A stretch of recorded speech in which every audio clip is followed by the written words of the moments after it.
Saviez-vous que de nombreuses célébrités ont vécu dans des maisons hantées? Elles avaient des cultes étranges, des croyances et des traditions qui les ont amenées à résider dans des maisons soit hantées, soit possédées. Mais pourquoi ont-ils choisi d'y vivre? Que sont devenues ces maisons après la mort des célébrités? Hollywood les utilise-t-il encore pour des cultes secrets? Découvrons la vérité. La maison de Lucille Ball à Beverly Hills. Lucille Ball, le génie comique derrière I Love Lucy, a passé ses dernières années dans une modeste maison de Beverly Hills qui semblait bien plus discrète que sa personnalité hors norme. Après son décès, cependant, les résidents ont affirmé entendre des échos de son rire dans les couloirs, ainsi que des bruits de pas inexpliqués se déplaçant dans des pièces vides. Une histoire particulièrement glaçante mentionne un miroir qui reflétait prétendument la silhouette fantomatique de Lucy alors que personne d'autre n'était à proximité. Quelques propriétaires ont essayé de rénover la propriété, espérant calmer les événements étranges. Pourtant, les ouvriers ont rapporté que l'équipement disparaissait et que les outils se déplaçaient mystérieusement d'eux-mêmes. Selon la rumeur locale, Lucy avait des liens émotionnels forts avec la maison. Elle et son mari, Desi Arnaz, y ont une fois élaboré de nouvelles idées de spectacle. Certains disent que son esprit persiste en raison de plans créatifs non réalisés, ou simplement en raison de sa détermination obstinée à continuer de divertir. Malgré les tentatives de modernisation de l'endroit, la nouvelle décoration aurait peu fait pour apaiser ces récits effrayants.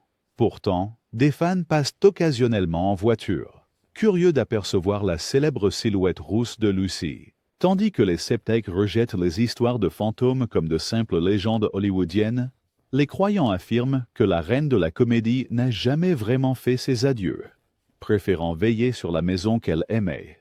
Le domaine de Laurel Canyon de Harry Houdini. Bien que Harry Houdini n'était pas une star de cinéma dans le même style que Charlie Chaplin ou Mary Pickford, il était un artiste légendaire qui a laissé sa marque à Hollywood. Sa propriété à Laurel Canyon abritait autrefois un manoir somptueux, réputé pour contenir des tunnels secrets. Un détail approprié pour un maître de l'évasion. Après un incendie dévastateur en 1959 qui a brûlé une grande partie de la structure, les habitants ont commencé à signaler des apparitions de Houdini errant sur le terrain calciné, comme s'ils cherchaient des artefacts perdus. Les visiteurs prétendent souvent entendre des chuchotements étranges près des anciennes fondations. Et certains disent avoir ressenti une présence glaciale autour des escaliers effondrés. Beaucoup blâment la fascination de Houdini pour l'au-delà.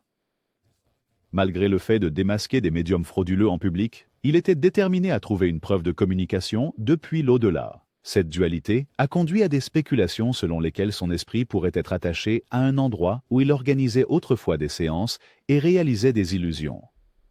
Bien que le manoir d'origine n'existe plus, les propriétaires actuels de la propriété rapportent encore des lueurs étranges et des voix inexpliquées dans la nuit. Pour les chasseurs de fantômes et les curieux, le domaine de Houdini reste l'un des mystères les plus intrigants de Los Angeles. Une scène en ruine où le magicien le plus célèbre du monde pourrait encore essayer de réaliser le dernier acte surnaturel. La maison d'Ozzie et Harriet Nelson à Hollywood. Ozzie et Harriet Nelson, stars de la série télévisée de longue durée Les Aventures d'Ozzie et Harriet, projetaient une image de l'Amérique saine. Leur maison réelle, nichée dans la région de Hollywood, était étonnamment modeste pour des figures aussi en vue. Après le décès d'Ozzie en 1975, la maison serait devenue un foyer d'événements mystérieux.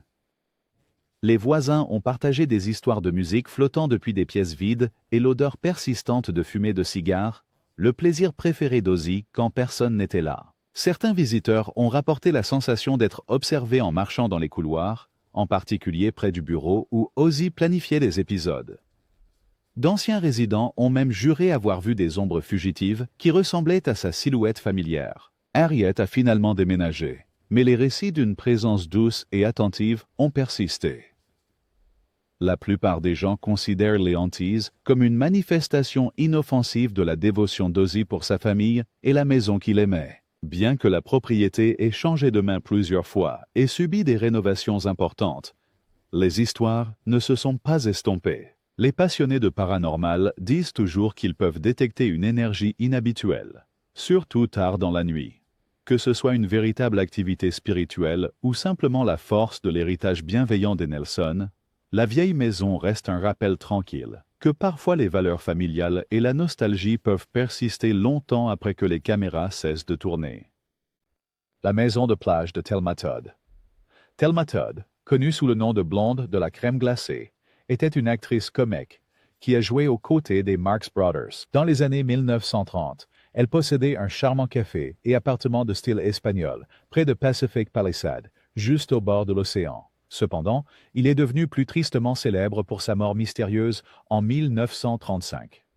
On l'a découverte dans le garage et les circonstances ont déclenché d'innombrables rumeurs de jeu déloyal. Les gens affirmaient que l'esprit agité de Todd n'était jamais parti. Les résidents ont rapporté entendre des pas tard dans la nuit, parfois suivis par le bruit d'un moteur de voiture qui démarre sans personne à l'intérieur. Les portes claquaient inexplicablement, et des zones froides semblaient apparaître dans des pièces au hasard. Une histoire particulièrement glaçante décrit l'écho lointain d'une femme, sanglotant près du garage, comme si elle revivait ce moment tragique final. Au fil du temps, le bâtiment a accueilli différentes entreprises et appartements privés, mais des phénomènes étranges ont constamment effrayé certains locataires. Même les sceptiques ont eu du mal à ignorer l'atmosphère troublante, bien que les enquêtes officielles n'aient jamais complètement élucidé le mystère de la mort de Todd. Les légendes locales suggèrent qu'elle erre sur la propriété à la recherche de réponses, ou peut-être de justesse. Aujourd'hui, des chasseurs de fantômes curieux rôdent encore autour du vieil garage la nuit, espérant apercevoir le fantôme de Todd au clair de lune. Une scène finale sans dénouement concluant. Le refuge de Carole Lombard, dans les collines de Hollywood. La présence vivante de Carole Lombard à l'écran a fait d'elle une star bien-aimée des années 1930, et son mariage avec Clark Gable a fait d'eux l'un des couples les plus emblématiques de Hollywood, avant que la tragédie ne frappe. Elle est morte dans un accident d'avion en 1942. Lombard gardait une maison dans les Hollywood Hills qui exprimait sa personnalité lumineuse. Pourtant, après sa mort prématurée, des rumeurs ont émergé affirmant que son énergie joyeuse avait pris une tournure fantomatique. Les visiteurs de la maison ont rapporté entendre des rires doux résonner dans des pièces vides, ainsi qu'une odeur occasionnelle du parfum floral que Lombard appréciait tant. Certains disent avoir aperçu une silhouette fugace sur le balcon, vêtue de tenues glamour des années 1930, disparaissant aussi rapidement qu'elle était apparue. On disait que Gable lui-même avait visité l'endroit quelques fois après sa mort, supposément sentant l'esprit de Lombard y demeurer. Les rénovations au fil des décennies ont beaucoup changé la propriété, mais les histoires persistent. Des zones froides aléatoires, des lumières vacillantes et des brises inexpliquées captivent toujours les propriétaires modernes. Beaucoup croient que l'esprit de Lombard reste enjoué et bienveillant, un clin d'œil à sa personnalité réelle. Que vous soyez sceptique ou croyant, marcher sur les vieux terrains peut donner l'impression d'entrer dans une époque révolue, où une étoile spirituelle et rayonnante peut encore errer, refusant de laisser son souvenir s'évanouir dans les collines d'Hollywood. La maison de style Tudor d'Orson Welles. Orson Welles, le visionnaire derrière Citizen Kane, a autrefois résidé dans une maison de style Tudor perchée sur les pentes au-dessus de Sunset Boulevard.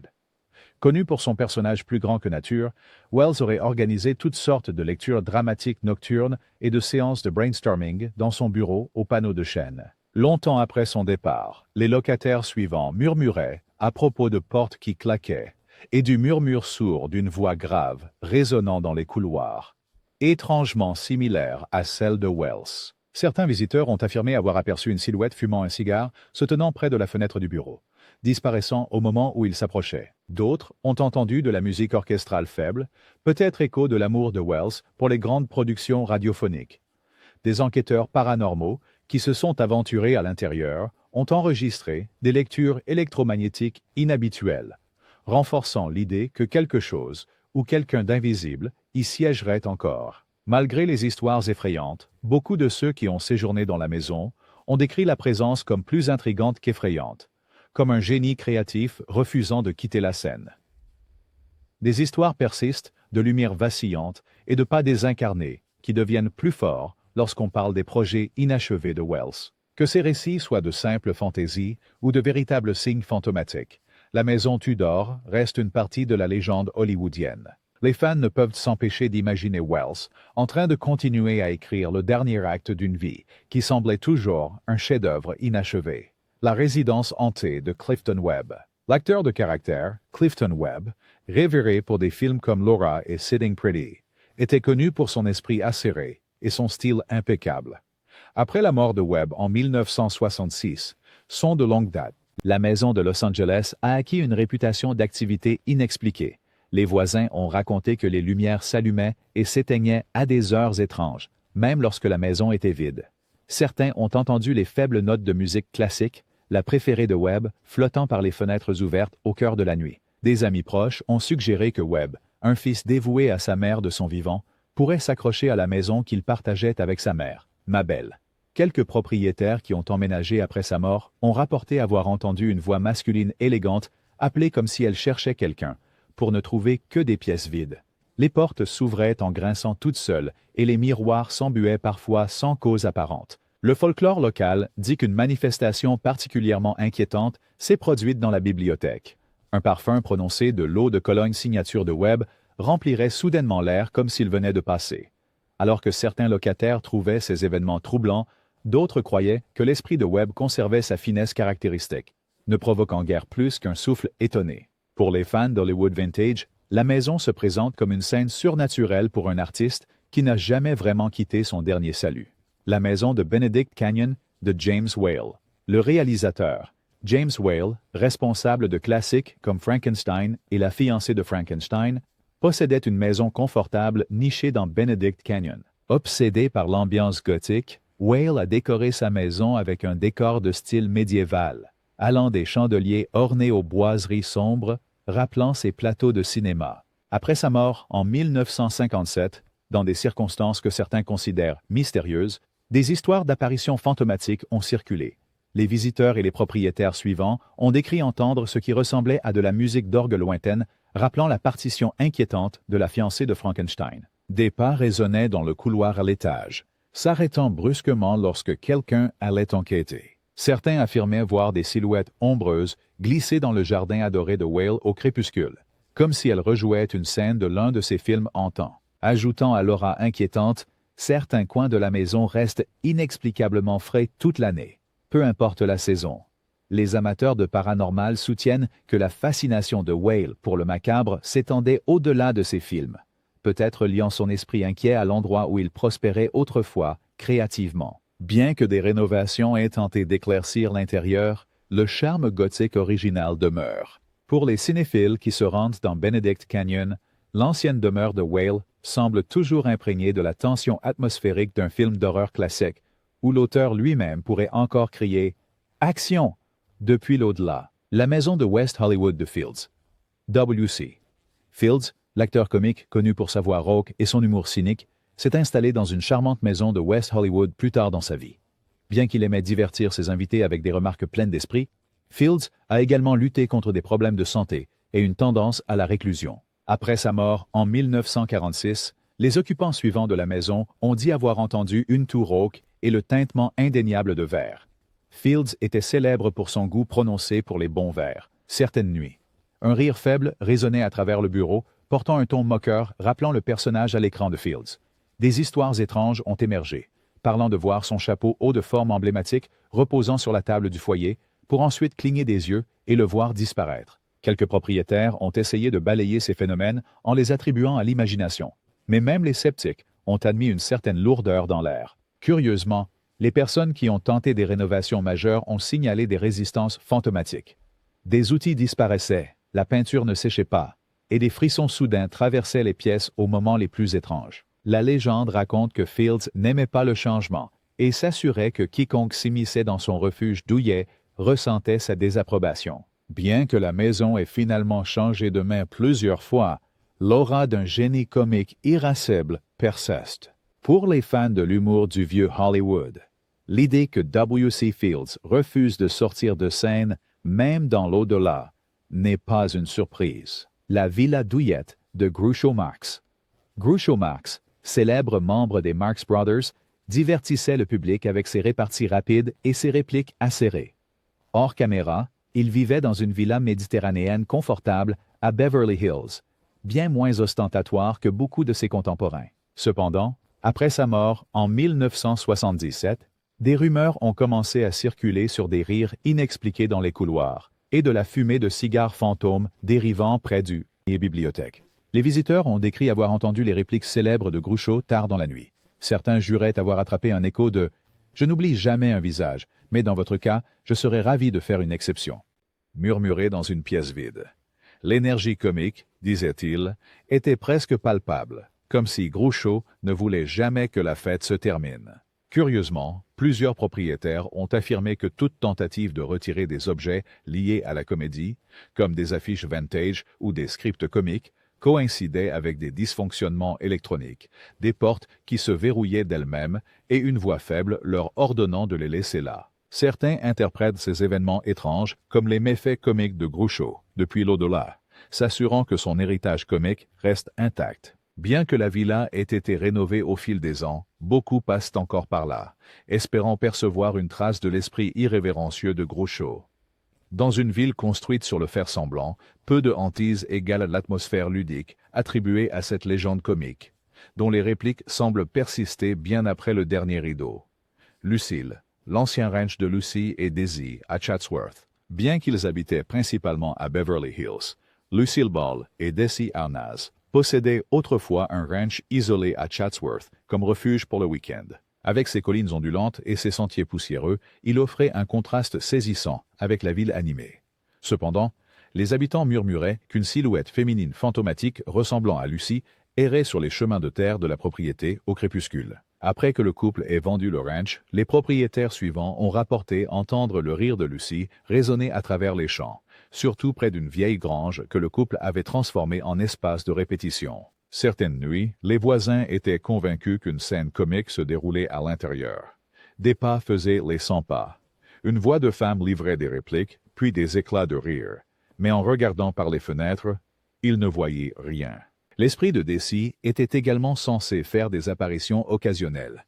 Le léger bruit d'un tambour conga flottait parfois à travers le verger, rappelant les interludes musicaux que Daisy jouait dans I Love Lucy. Bien que les sceptiques attribuent ces sons aux coyotes ou au vent, les croyants les considèrent comme un duo ludique, venu d'ailleurs. Le ranch a changé de propriétaire et a subi des mises à jour modernes, mais les fans associent toujours la propriété à la magie comique de Lucy et Daisy, et peut-être à leur synergie persistante. Dans un coin tranquille de la vallée, certains disent que le couple télévisé le plus emblématique d'Hollywood continue une répétition éternelle pour un spectacle qui ne se termine jamais. L'ancienne maison de Bela Lugosi Jr. L'histoire méconnue. Bien que la propre retraite gothique de Bela Lugosi soit plus célèbre, son fils, Bela Lugosi Jr., a brièvement possédé un petit cottage près de la même zone à Hollywood. Au fil des ans, les habitants ont affirmé que l'héritage étrange du père avait d'une certaine manière imprégné la maison du fils. Les visiteurs décrivaient des conversations feutrées en hongrois, la langue maternelle de la famille Lugosi, résonnant à travers les pièces vides. Les nuits de tempête, les voisins juraient avoir vu des lueurs de chandelles dans une fenêtre à l'étage, rappelant un vieux château transylvanien. Le plus effrayant de tout, quelques personnes ont allégué qu'une chauve-souris éthérée planait près du porche, disparaissant dans les airs. Beaucoup l'attribuaient à l'association vampirique de la famille à Hollywood. Mais les histoires constantes ont donné au cottage une réputation qui éclipsait son charme modeste. Lorsque Bela Jr. est parti, les propriétaires suivants ont essayé de dissiper les mythes, mais ont découvert des éraflures inexpliquées sur les murs et les fenêtres, comme des traces de griffes apparaissant du jour au lendemain. Que ces événements soient des farces élaborées ou de véritables occurrences surnaturelles reste incertain. Pourtant, le lien direct de la maison avec le nom Lugosi en fait un objet de fascination parmi les passionnés d'horreur. Même dans un coin tranquille d'Hollywood, les échos du regard envoûtant de Dracula et l'héritage Lugosi peuvent apparemment transformer un cottage modeste en un terrain de jeu pour le paranormal. Le bungalow de style britannique de Boris Karloff à Beverly Hills. Alors que le cottage enchanté de Karloff à Los Angeles est célèbre, moins de gens savent qu'il a brièvement possédé un pittoresque bungalow de style britannique à Beverly Hills au sommet de sa carrière. Peinte dans des tons pastels doux et ornée de lierre, elle semblait à des kilomètres des décors d'horreur pour lesquels Karloff était connu. Pourtant, après qu'il ait vendu la maison, de nombreux propriétaires ont signalé des pas désincarnés et des conversations murmurées avec un accent distinctement anglais. Certaines nuits, les voisins entendaient une voix grave et cultivée, récitant lignes, peut-être de Shakespeare ou des rôles sur scène de Karloff, suivis d'un silence abrupt. L'activité fantomatique se concentrait souvent autour de la cheminée du salon, où Karloff aurait aimé lire des scripts. Étrangement, plusieurs chats des résidences ultérieures ont refusé d'entrer dans cette zone, sifflant à une figure invisible. Les sceptiques pensent que le lien avec Karloff est une histoire trop tentante pour résister. Mais les croyants soutiennent que le bungalow abrite un fantôme résiduel, capturant l'écho d'un acteur réfléchi qui était fier de son art. À ce jour, quelques passants affirment apercevoir une silhouette grande et voûtée dans le jardin au crépuscule, offrant une révérence polie avant de disparaître dans les ombres du soir. Pour les passionnés de films d'horreur, c'est encore un signe que l'esprit digne de Karloff pourrait hanter les lieux qu'il appelait autrefois chez lui. Si vous avez apprécié ces récits supplémentaires de maisons hantées du vieux Hollywood, veuillez laisser un like et un commentaire. Pensez à vous abonner et à activer la cloche de notification pour rester informé de nos dernières mises en lumière effrayantes et curiosités cinématographiques.